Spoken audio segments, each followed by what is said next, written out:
What if I told you that over 60% of rock and roll stars have died under suspicious or tragic circumstances since the genre first shook the world? From Kurt Cobain's tragic end in a room filled with sadness to Chester Bennington's silent scream for help, here are 20 worst ways rock and roll stars have died. 1. Kurt Cobain. Kurt Cobain was not just the guy with a guitar. He was the voice of every broken kid who felt too weird, too sad, or just too tired of pretending. He made grunge real. It was loud, messy, full of pain, just like him. But being the face of a whole generation, that comes with a price.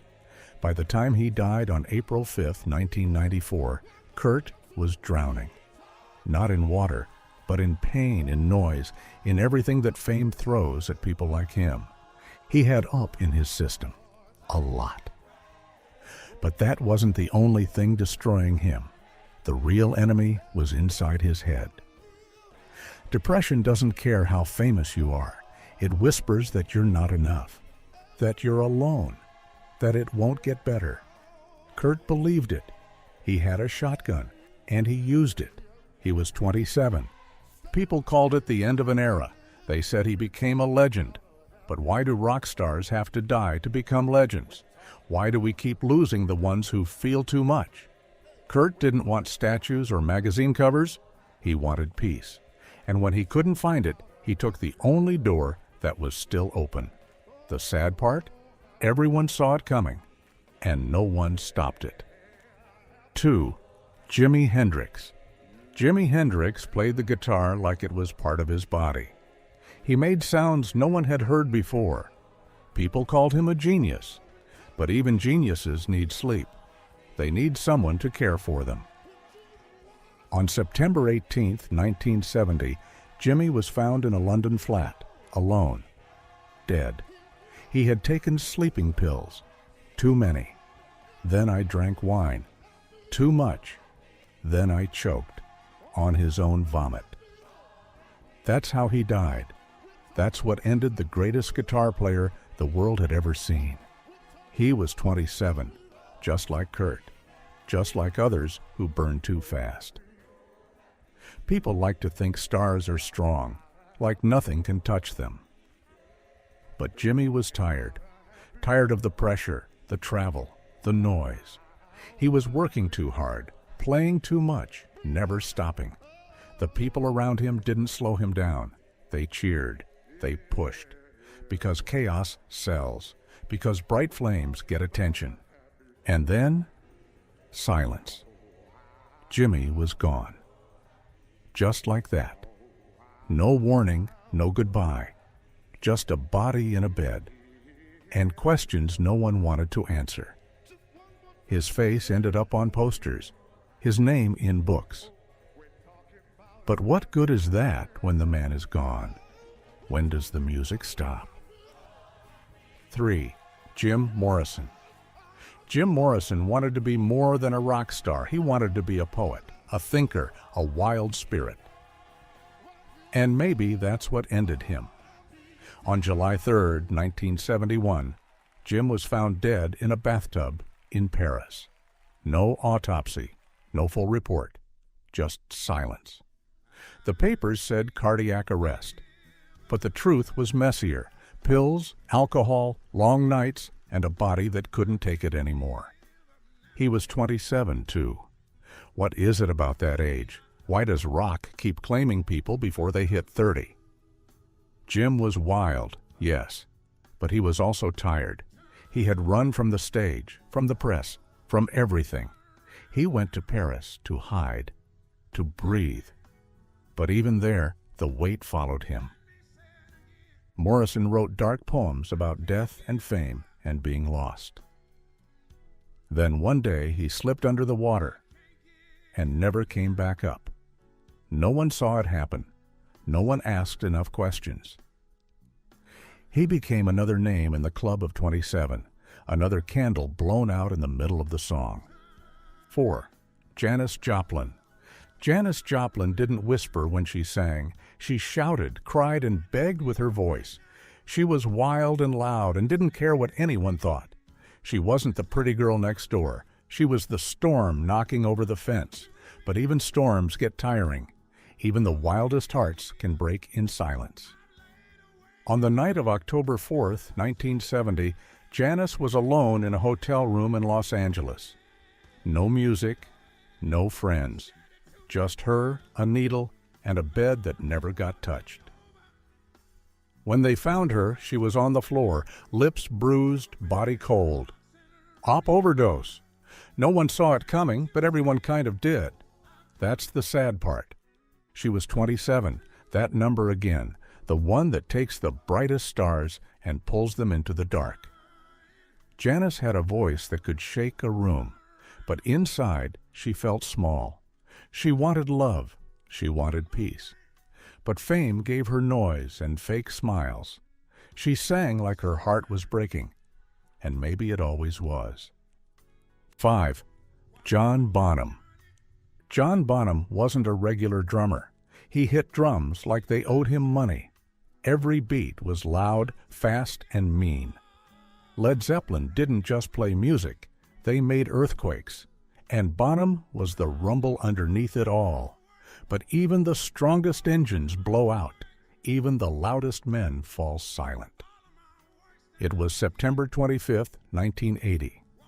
Bonham started drinking early. By the end of the day, he had over 40 shots of vodka. 40, that's not a mistake. That's a man running full speed from something he couldn't fight. He passed out, and that should have been the end of it. But it wasn't. He threw up in his sleep, choked, and never woke up. He was 32, still young, still powerful, still needed.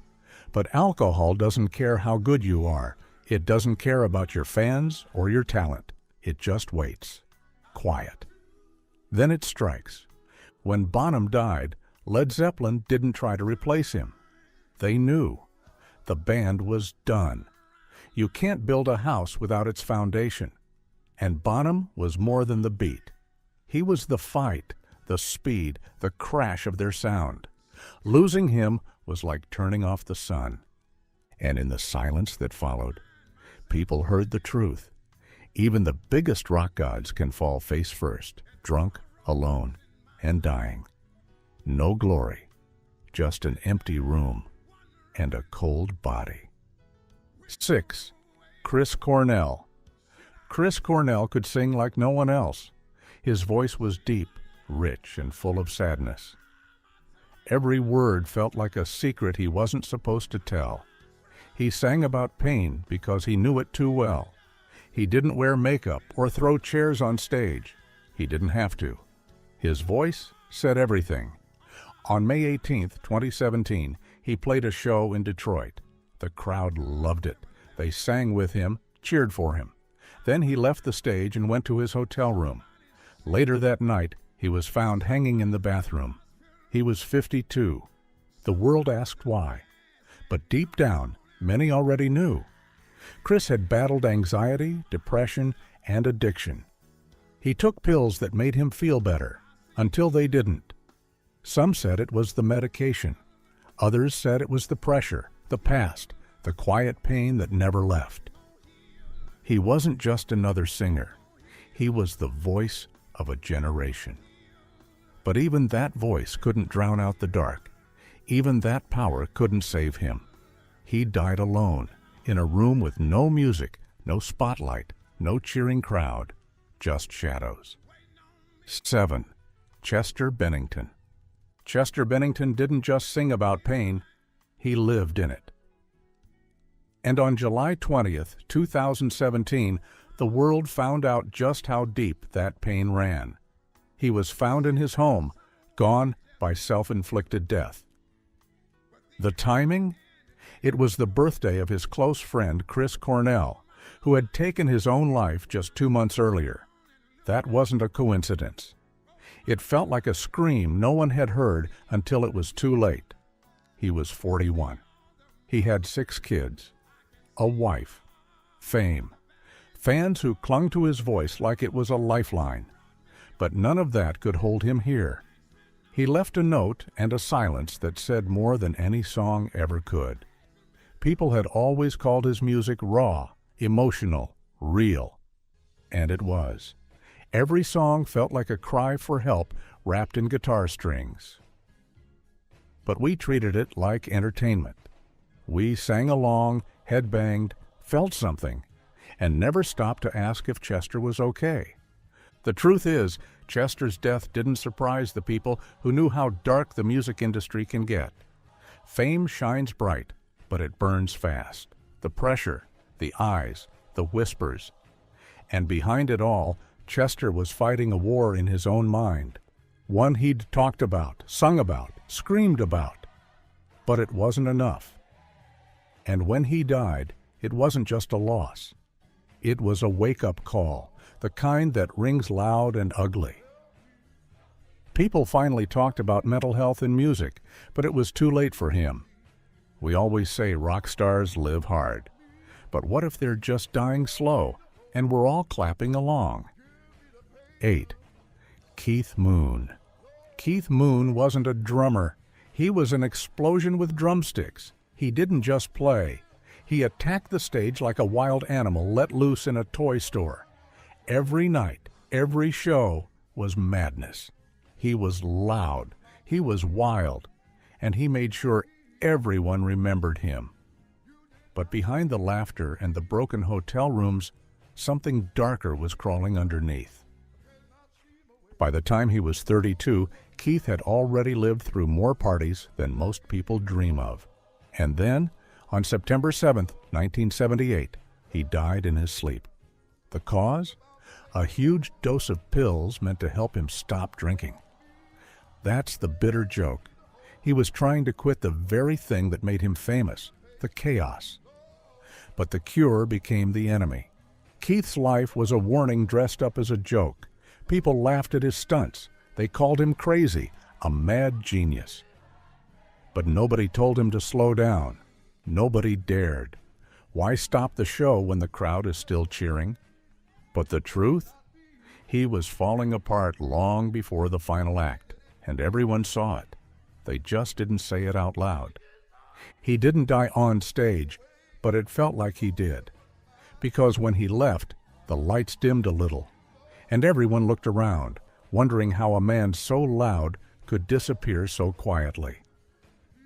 But that's what happens when you confuse fun with self-destruction. Keith burned fast, and all that was left was smoke. 9. Ronnie Van Zant. Ronnie Van Zant's death felt like lightning. Sudden, brutal, loud. He wasn't shot, he didn't overdose, he didn't get sick. He just got on a plane that shouldn't have been in the air. And on October 20th, 1977, that plane fell from the sky. Ronnie was the voice of Lynyrd Skynyrd, a band that sounded like dirt roads, hard fights, and hot summers. His voice was rough, strong, full of soul. They were on tour, riding high, chasing bigger stages. But the plane was old, tired, not built for dreams. And someone made the choice to fly anyway. They ran out of fuel, just like that. Not a heroic blaze, not a wild rock story, just a simple, stupid mistake. The kind that could have been avoided if someone had cared more.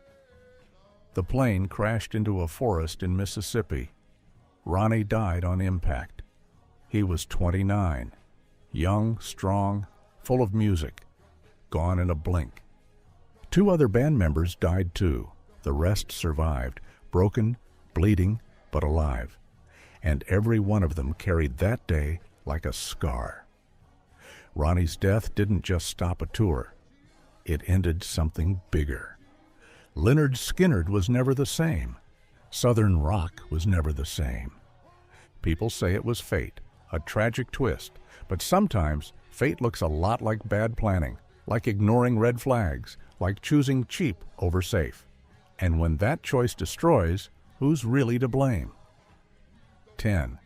Sid Vicious. Sid Vicious didn't just play punk. He was punk. Loud, messy, angry, and always falling apart. whole by the very scene that made him famous. No second act, no final words, just a cold body and a lot. 11. Lane Staley. Lane Staley didn't go out with a bang. His death came quiet, slow, and lonely. He used to sing like he was trying to pull the pain out of your chest. His voice made people feel things they didn't know were hiding inside them.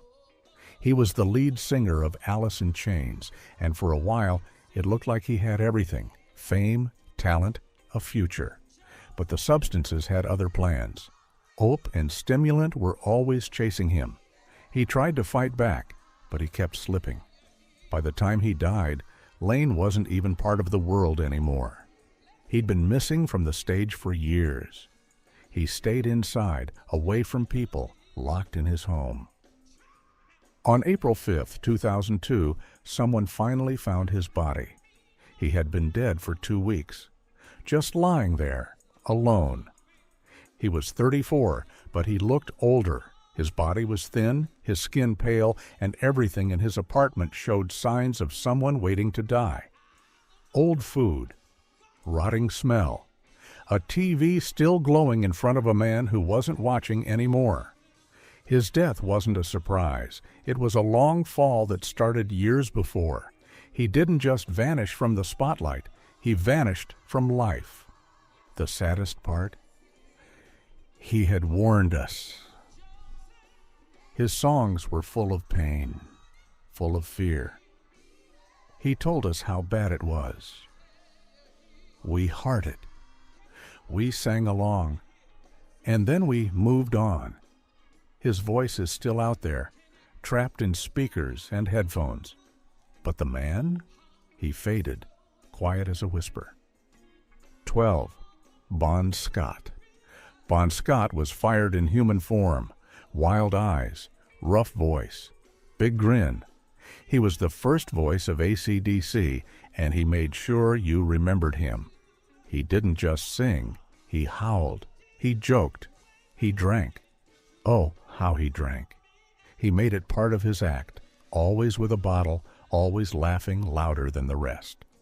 But on February 19, 1980, the laughter stopped. Bon had been drinking hard all night, the kind of drinking where the room spins and your words fall over each other. His friends didn't think much of it, just another wild night. They left him in the back seat of a car to sleep it off. But he never woke up. He choked on his own vomit. That's how it ended.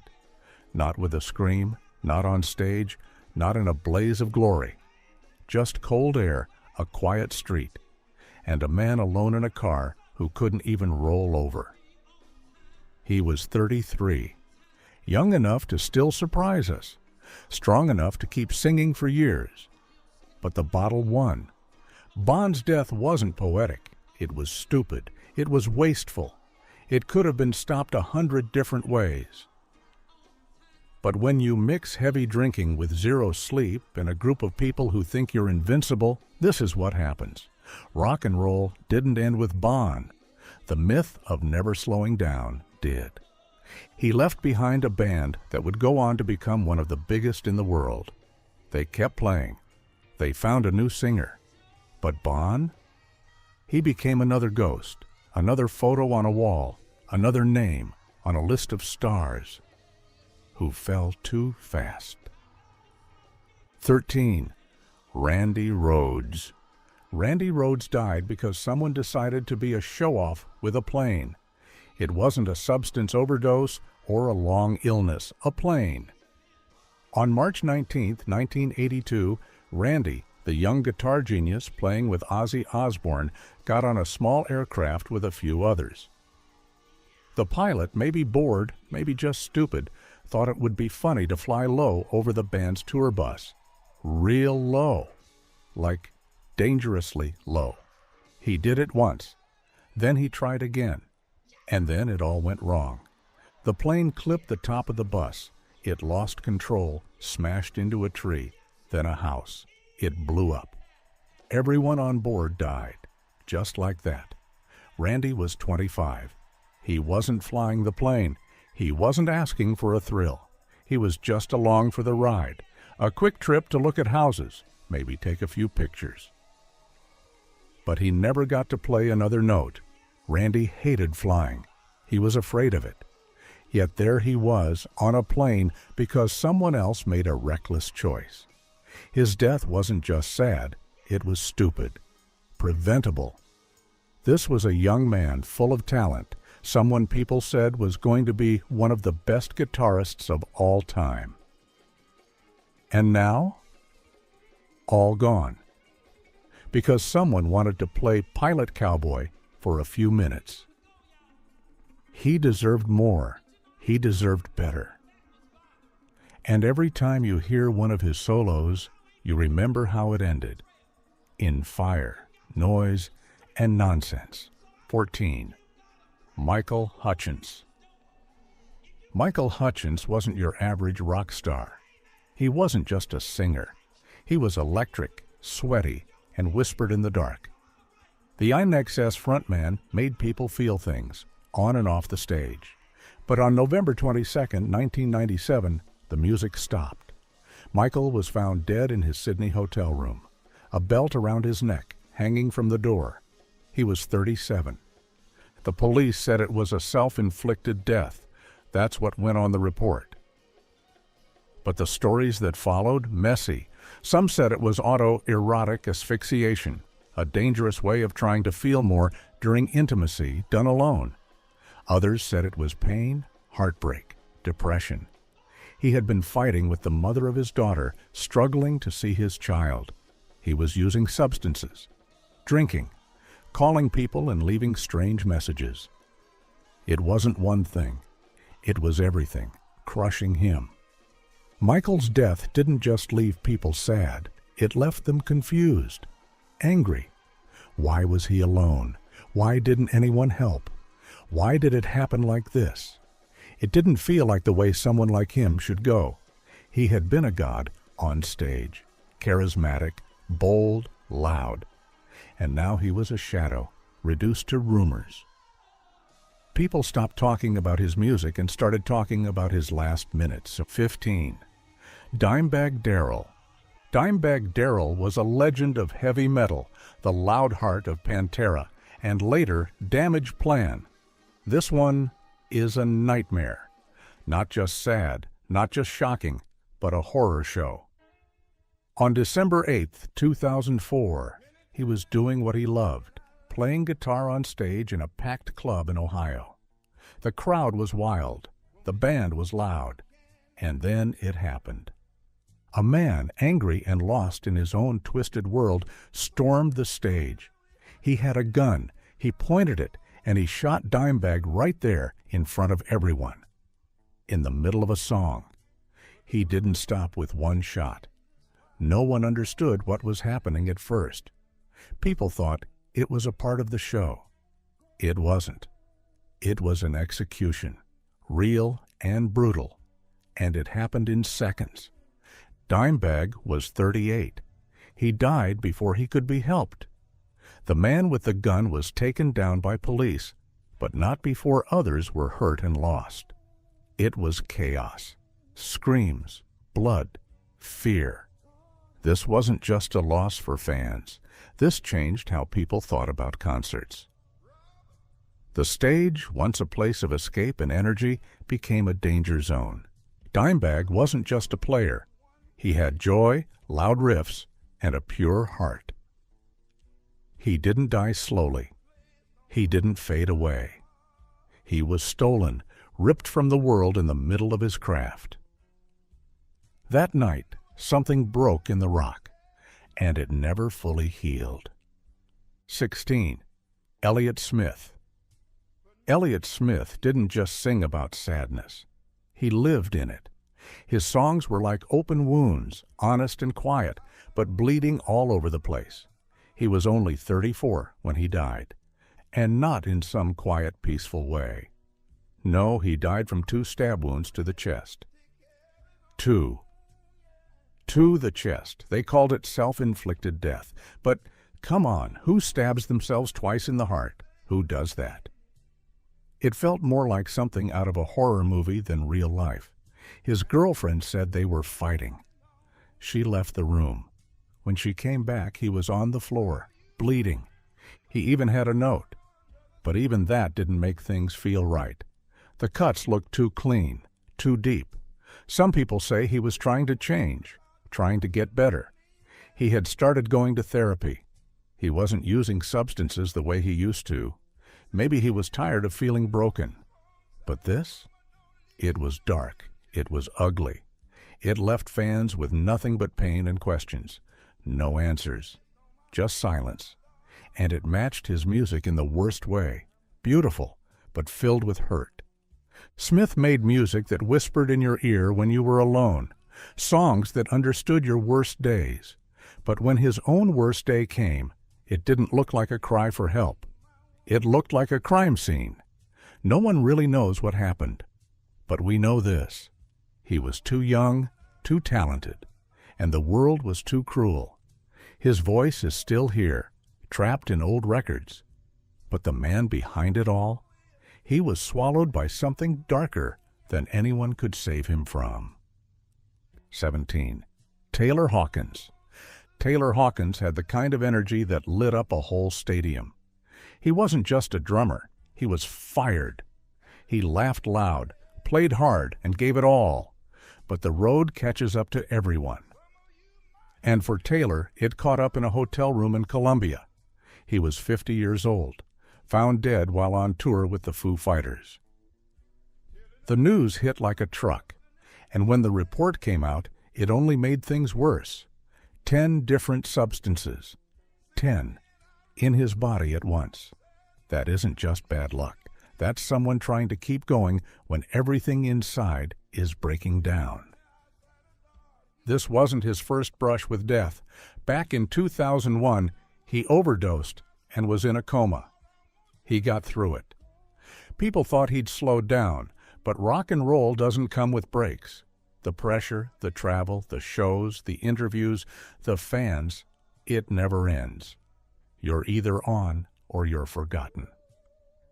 And Taylor, he stayed on. He didn't stop. Even when his body was begging him to. Maybe he thought the music needed him more than he needed rest. Maybe he didn't know how to stop. Maybe no one around him knew how to help. And now he's gone. He died far from home, alone in a quiet room. No crowd, no lights, just stillness.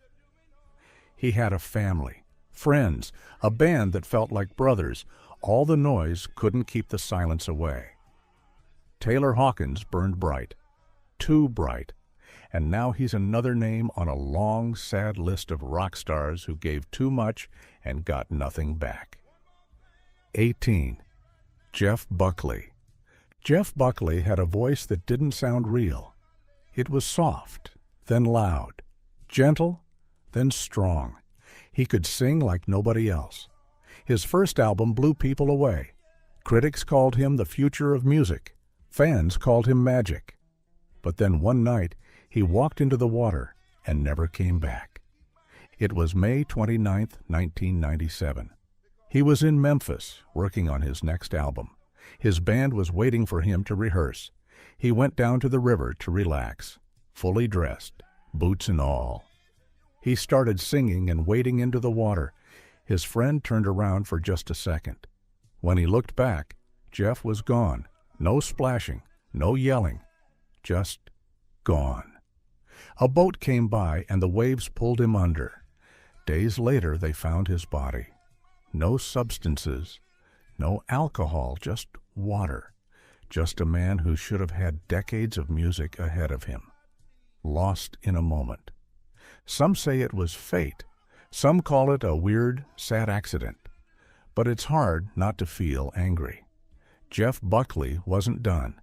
He had only made one album, just one, and it was enough to change people's lives. Imagine what 5 more could have done. Imagine what he could have become. He sang about pain, about love, about drowning, and then he drowned. It's cruel. It's almost too on the nose, like some sick joke played by the universe. His mother said he wasn't depressed. He was excited about the future, about making music. about being alive. But rivers don't care about dreams, and talent doesn't keep you safe. Now his fans are left with stories and songs and the thought of what could have been. He was only 30. He should have had more time. But the river didn't wait. And just like that, another bright star sank beneath the waves. 19. Cliff Burton. Cliff Burton was not just the bass player in Metallica. He was the soul of the band, the heart, the weird, brilliant mind behind those deep sounds that made your chest shake. He looked like he'd just walked out of a thrift store with wild hair and clothes that didn't care. But when he picked up that bass, everything changed. He played like he was casting spells. It wasn't just noise, it was music that made you feel something deep. Now imagine this, a freezing night in Sweden, September 27, 1986. The Metallica tour bus is rolling through the dark, probably running on bad luck and coffee. Cliff had picked his bunk earlier that night by drawing cards with the others. He won, or so he thought. Hours later, the bus slid on black ice, twisted and flipped. Cliff was thrown out the window. Then the bus landed on him. The kid who once listened to Bach and talked about philosophy in between metal shows was gone, just like that. 1 minute asleep, the next under a pile of twisted metal and screams. The driver claimed he hit ice. James Hetfield, Metallica's frontman, ran up and down the road barefoot, trying to find this ice. He never did. Some think it was just a tired driver. Others say it was fate being a jerk. And here's the gut punch. Metallica was just starting to blow up. They were on the edge of something big. And Cliff, the wizard behind their magic, was gone. He wasn't supposed to die on a road in the middle of nowhere.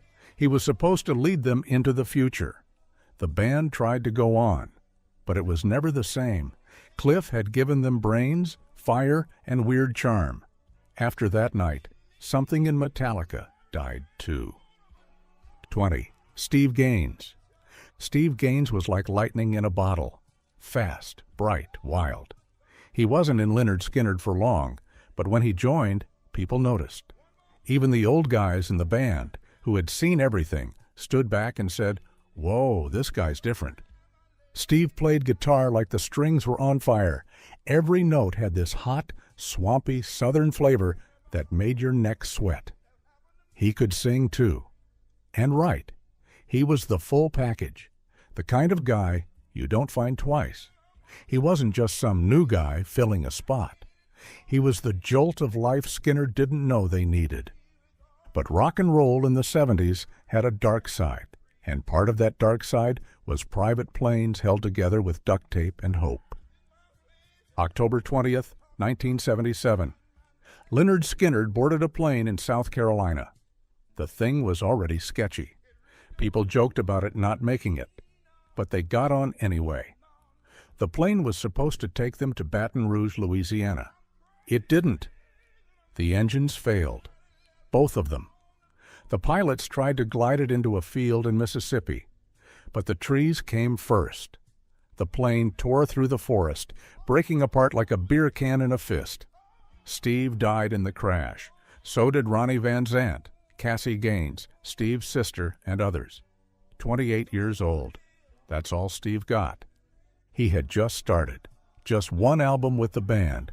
Just one chance to show the world what he could do, and then nothing. No more songs, no more solos, just silence. Steve had that special something, that mix of soul and grit. When he played, you felt like you were driving down a dusty road with the windows down and trouble on your tail. You felt alive. He could have taken Skynyrd in a whole new direction. He could have lit up the world. It was a death wrapped in cruelty, not just because of the crash, but because of the timing. The band had finally found a new spark, and the universe snuffed it out before it had a chance to burn. Steve died with his boots on, heading towards something big.